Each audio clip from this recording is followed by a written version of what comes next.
Happy Friday! Wanted to kick off our next video series talking around the MITRE ATT&CK framework. So I think the basic idea will be to talk around the tactic and then discuss a little bit around the kind of defensive technologies or processes you could put in place to help to kind of combat that.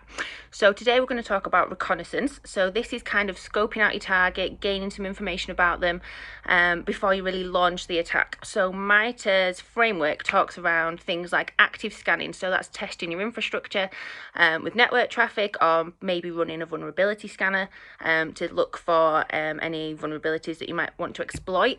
It's also things like gathering information about their infrastructure, so what operating system you're using, what hardware's in place, what software's in place, what security tools you might have. So if there's a SIEM solution, an antivirus, a EDR service, looking at things like that. Then information about the network, so kind of how the network's set up, the topology of it, if there's any MSPs that have got access to it, what IP ranges you're using. And then gathering information about the business itself. This is a bit more fluffy, I guess, but it's kind of things like who works there, what divisions you've got, who's in charge, who's in IT, what's the supply chain look like, looking at your website, your social media, understanding the type of business you are, what you do, who works for you, what the interests of those people are. Because ultimately the attackers are looking to get credentials to get into the network, so they want to have authenticated access into the network. So they might do an initial phishing campaign, or they might be banking on the fact that people reuse passwords from personal accounts onto corporate accounts as well. So what defences can we kind of put in place to combat some of these things?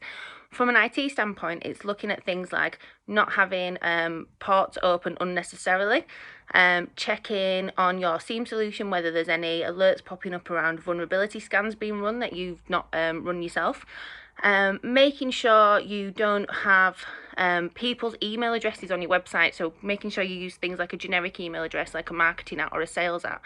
Because if you give someone the email address, then that's kind of 50% of the credential that they need to get into the network.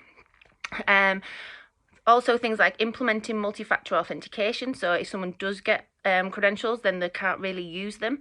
And educating end users on what phishing emails look like. So if an attacker is trying to get credentials with a phishing email, kind of making sure that end users are aware of what to look out for, what they should do if they think they've got a dodgy email that's come in.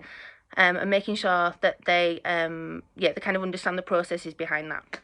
So hopefully that was helpful. And the next video I'm going to do is on resource development, so look out for that one next week. But otherwise, have a fab Friday, and I'll see you all soon.